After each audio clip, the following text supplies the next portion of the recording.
Motor insurance ना होने पर चालान क्यों होता है? क्या आप ये जानते हो? अगर नहीं जानते तो कोई बात नहीं, इस वीडियो में आपको इसके बारे में बताया जाएगा। चालान हो गया तो दो ही बातें हमारे माइंड में आती है। पहली कि अब सरकारी दफ्तरों के चक्कर काटने पड़ेंगे, और दूसरी पैसे और समय की बर्बादी होगी। दोस्तों, चालान एक तरह से जुर्माना होता है और हर एक चालान करने का अपना एक मकसद होता है। तो आइए इस मकसद को समझते हैं।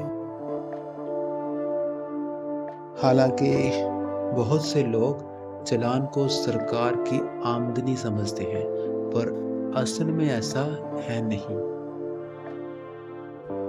हाँ, हम बात कर रहे थे चालान काटने के मकसद की। तो आइए इसे एक एग्जाम्पल से समझते हैं। जैसे सिग्नल पर रेड लाइट जंप की तो चालान कटेगा। यहाँ पर चालान काटने का मकसद सिर्फ और सिर्फ ट्रैफिक रूल्स को फॉलो करवाना है, ताकि एक्सीडेंट ना हो। आइए इसे एक और एग्जाम्पल से समझते हैं। जैसे कि रॉन्ग साइड से गाड़ी चलाना तो चालान कटेगा। यहाँ पर चालान का मकसद सेम वही है, ट्रैफिक रूल्स को फॉलो करवाना, ताकि ट्रैफिक सिस्टम ना बिगड़े।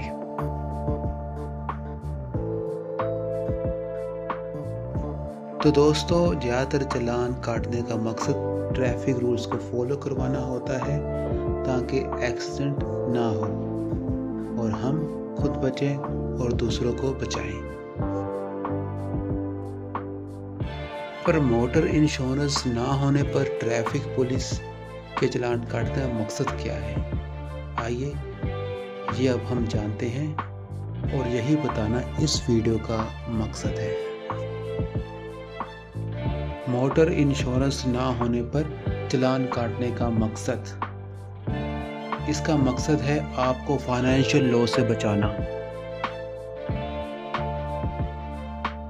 आप सोच रहे होंगे कि कैसा फाइनेंशियल लॉस, तो चलिए इसके बारे में जान लेते हैं।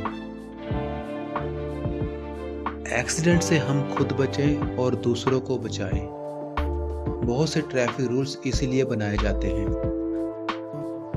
पर फिर भी एक्सीडेंट हो ही जाते हैं, जिसकी वजह से दो तरह का नुकसान होता है। पहला जानी नुकसान और दूसरा माली नुकसान।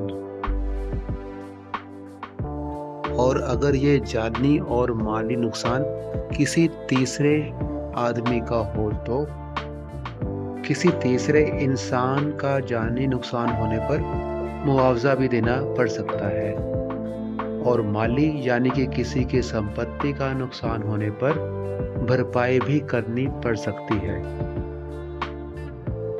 अब सवाल आता है कि इस मुआवजा और नुकसान की भरपाई कौन करेगा? भरपाई कौन करता है? यकीनन गाड़ी चलाने वाले को ही भरपाई करनी पड़ेगी, यानी कि गाड़ी के मालिक को। पर गाड़ी की अगर मोटर इंश्योरेंस पॉलिसी हो, एटलीस्ट थर्ड पार्टी पॉलिसी, तो ओनर यानी कि इंश्योर्ड की तरफ से इंश्योरेंस कंपनी भरपाई करेगी। तो ऐसे एक इंश्योरेंस पॉलिसी आपको फाइनेंशियल लॉस से बचा लेगी। तो दोस्तों, ट्रैफिक पुलिस के चालान के डर से भले ही लोग मोटर इंश्योरेंस करवाते हों, पर असल में वो अपने आप को एक बड़े फाइनेंशियल लॉस से बचा लेते हैं। तो अगर इंश्योरेंस करवाने के साथ साथ हमें ये भी मालूम हो कि इसका असल में हमें क्या बेनिफिट हो सकता है, तो इंश्योरेंस करवाना किसी को भी बोझ नहीं लगेगा। तो दोस्तों, क्योंकि जानी नुकसान होने पर मुआवजे की अमाउंट करोड़ों में भी हो सकती है, और आम इंसान इसे नहीं भर सकता है। इसलिए मोटर इंश्योरेंस एक्ट के अनुसार हर व्हीकल जो रोड पे चलता है उसका कम से कम थर्ड पार्टी इंश्योरेंस होना कंपलसरी है। अब बात आती है कि इस कंपनसेशन यानी कि मुआवजे की कैलकुलेशन कैसे की जाती है। हम सभी जानते हैं कि एक इंसान की कीमत नहीं लगाई जा सकती। ऐसे में कंपनसेशन की कैलकुलेशन उस तीसरे व्यक्ति की आमदनी और उम्र के ऊपर डिपेंड करती है। इसी को ध्यान में रख के कोर्ट कंपनसेशन का मुआवजा निर्धारित करता है। संपत्ति के नुकसान होने पर अब बात करते हैं माली यानी कि संपत्ति के होने वाले नुकसान पे दिए जाने वाले मुआवजे के बारे में। किसी तीसरे व्यक्ति की प्रॉपर्टी अगर एक्सीडेंट में डैमेज हो जाती है तो अगर एक्सीडेंट किसी टू व्हीलर की वजह से हुआ हो तो मैक्सिमम 1 लाख का जो है कंपनसेशन मिलता है। इन केस एक्सीडेंट किसी और व्हीकल से हुआ हो तो ये अमाउंट 7.5 लाख रुपए तक की होती है। अब बात करते हैं कि ऑनर का अगर खुद कोई जानी या माली नुकसान हो जाए उस केस में क्या क्लेम लिया जा सकता है।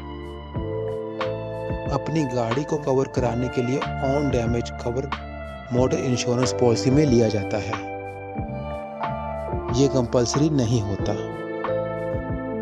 इसलिए अगर मोटर इंश्योरेंस में ऑन डैमेज कवर ना हो तो चालान नहीं होगा।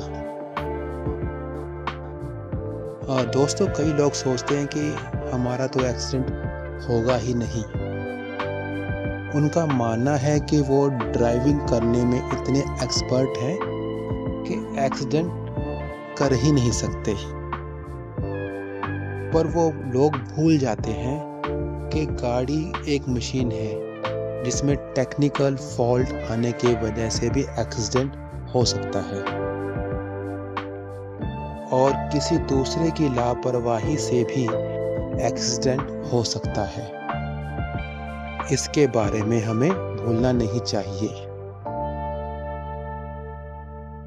तो अब हमें उम्मीद है कि आप इंश्योरेंस के बारे में बहुत कुछ समझ चुके होंगे। इसलिए दोस्तों, इंश्योरेंस करवाएं, डर के नहीं बल्कि समझ के।